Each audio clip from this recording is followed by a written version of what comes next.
do a ceremony of evocatio, which is calling out the gods of that city who are protecting that city to come over to the Roman side. And the Romans would ensure that that god would be shown respect back home if that god would cooperate in the Roman conquest of the city. So to configure these relations as issues of belief will not be true to these intense social interactions between gods and humans in this period. Okay, so if that's the setup, here comes the question.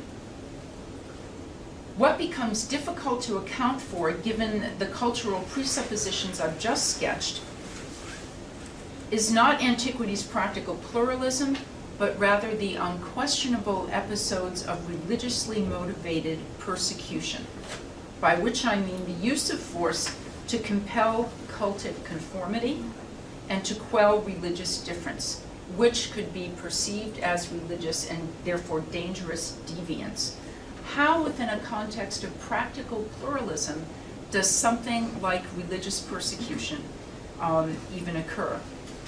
I want to investigate this question by looking particularly at the case of the Apostle Paul, not only because we actually have evidence for him, which if you do ancient history is always a cheering circumstance. We have the evidence of his own letters. In his own letters, he says that he was both a former persecutor and he is currently a persecuted person. So we have statements from him on both sides of this fence. And also his double experience as a persecutor and a persecutee actively involves him with most of the other populations in the Mediterranean. He's involved with fellow Jews, both within and without the Jesus movement. He's involved with Judaizing pagans, whom I'll introduce you to in more detail in a moment. He's involved with pagan Christ followers, and he's involved with straight-up pagans, both Greeks and Romans, and also, and most significantly, and he complains about this, he's involved with pagan gods. So he's dealing with these very complex social relations as a result of the penetration of the Jesus movement out of Jerusalem, out of Judea, up the coast of the Eastern Mediterranean and into the cities of the Eastern diaspora. So what I want to do is explain how this happens and gain some kind of traction up to the question of why is there a situation of religious persecution more broadly in the Roman Empire from roughly 100 to 300. The period of the anti-Christian persecutions in the days of the pagan Roman Empire, and even more so, the continuation of the persecution of Christians by the Christian Roman Empire after the conversion of Constantine. If there's a situation of pragmatic pluralism, why are people behaving so badly? They're not Canadian, that's obviously the answer. Okay. Okay.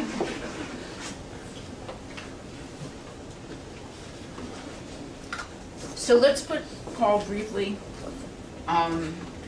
into his Hellenistic context. Jewish populations had lived outside of territorial Palestine in the west to the western diaspora, which is the Eastern Mediterranean, for centuries in the period between Alexander the Great and the 1st century. They were there not as a result of exile, but of voluntary migration, and by living in Greco-Roman cities, these Jews, in effect, lived within a family-based pagan religious institution. It's not like they had to stretch to encounter the active worship of other gods. Their immediate neighbors were both the human non-Jews living in their cities, and also the divinities that populate the cityscape as well. Those of you who aren't familiar with how God-congested the cityscape can be, you should look at Tertullian's On Idolatry, which gives Tertullian's a very grouchy, sort of Tea Party type. I realize some of you might not have thought about the closure of the American government quite as much as I have in the past couple of weeks. Anyway, Tertullian is definitely a Tea Party type, and he talks about all the gods that you trip over just getting from A to B in Carthage in the 2nd century. And it's a wonderful description of how you encounter gods everywhere. Anyway, Jews had a reputation, according to pagan ethnographers, of not showing respect to pagan gods, which meant that they didn't publicly participate in any conspicuous way in cult, and they were therefore accused of impiety or atheism, meaning not worshiping gods other than their own. Also, misanthropy, because this meant a certain type of withdrawal from social, therefore religious life in the city. Living sort of apart. Now this ethnographic description of Jews, it turns out, there's this wonderful thick book by a classicist named Benjamin Isaac called The Roots of Racism, The Invention of Racism in Classical Antiquity. It turns out that this description of misanthropy, atheism, and there's a string of other accusations, cannibalism, killing babies, sort of things you really don't want in your backyard. This sort of thing is what classical ethnographers accused Egyptians of this, they accused the Persians of this, they accused the Celts of this, they didn't like the Germans very much. Apparently a qualification for being a classical ethnographer was not liking the ethnic groups you discussed, but there is a convergence of Jewish scholarship to say, well, Jews never worshipped pagan idols and they were a people apart and blah, blah, blah, blah. And so you have this sort of a stereoscopic description of ancient Jewish populations. Against this, I'd like to draw your attention to worshippers having, other families have other gods. From the Bible, those are scriptural passages and also Hellenistic Jewish passages.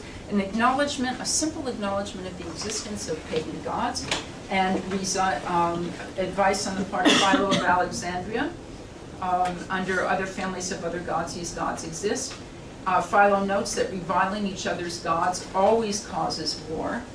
The translation of the Hebrew scriptures into Greek had changed Exodus 22:27, do not revile God, into do not revile the gods, which is a different type of advice.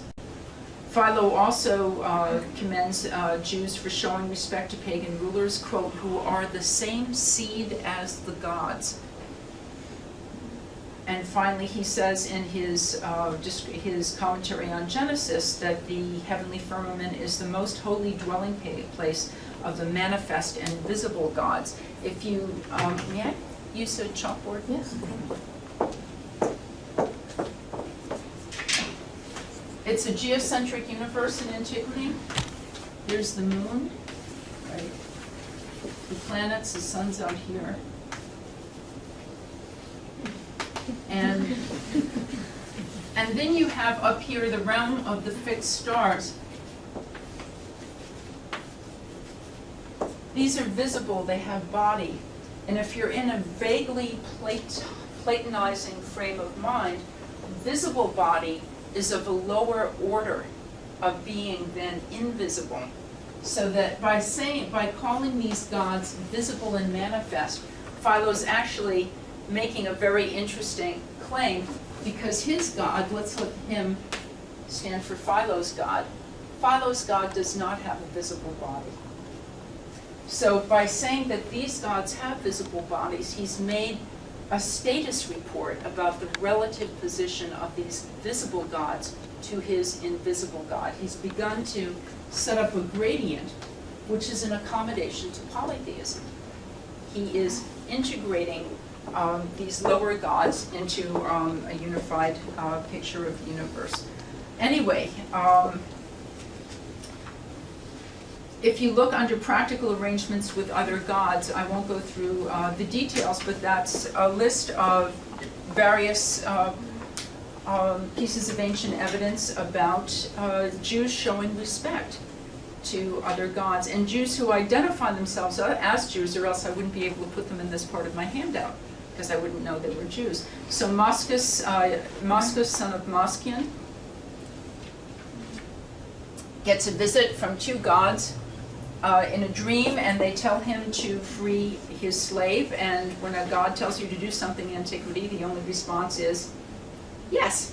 So he does, and luckily for us, he puts up an inscription saying that he fulfilled the command given to him in a dream in the temple of these two gods.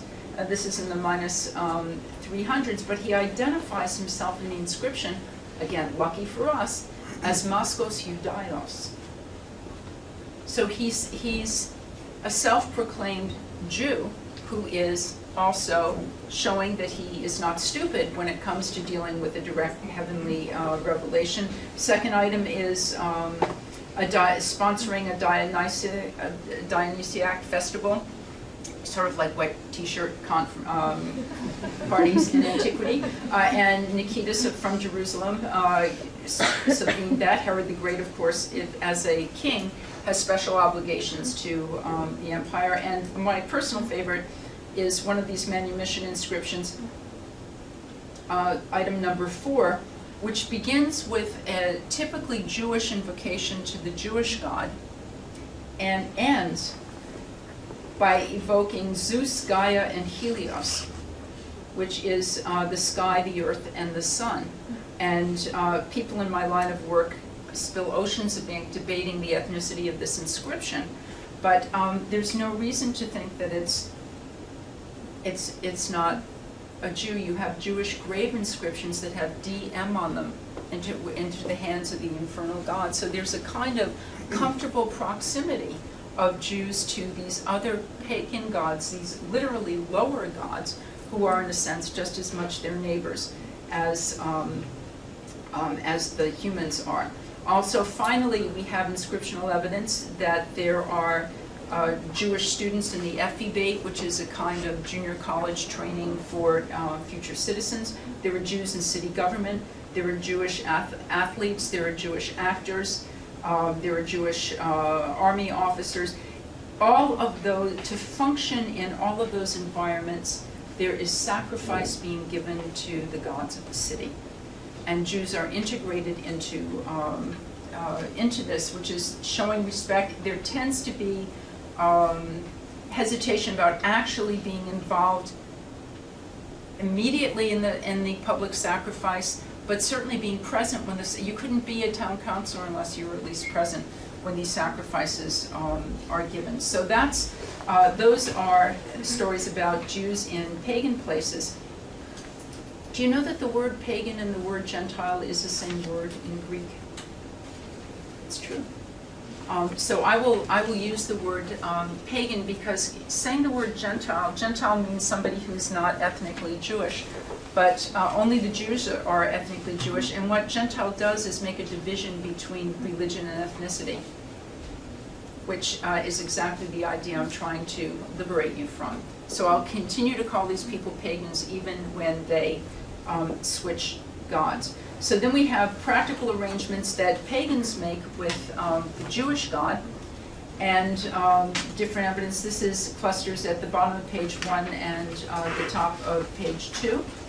And a particularly interesting group for us is the voluntary sympathizers, who are not required by synagogue communities to make an exclusive commitment to the God of Israel. These people are known as God-fearers. They're also called Judaizers. You can't be a Jew and be a Judaizer.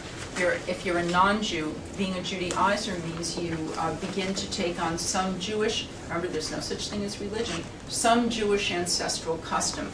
And the complaints of irritated pagan observers and the complaints eventually of irritated Christian observers is that apparently taking one day off out of every 7 was spreading like hotcakes in Antiquity. People also kindled lamps. They were not candles, they were lamps for the Sabbath. Resting on the Sabbath, not wanting to go to court. The invention of the weekend was a hit. And so you have this mention of all these pagans, and if you look at this, what's interesting to me about this is that we have a spread of about 4 centuries. That's how stable this type of relationship, of just sort of wandering into these different types of cultic ethnic spaces, in the pluralist world of a Mediterranean city. So Cornelius, who is a centurion, whether he's fictional or not, in the Acts of the Apostles, is somebody who, as a Roman army officer, would be involved in the cult of his unit and the empire, but he also worked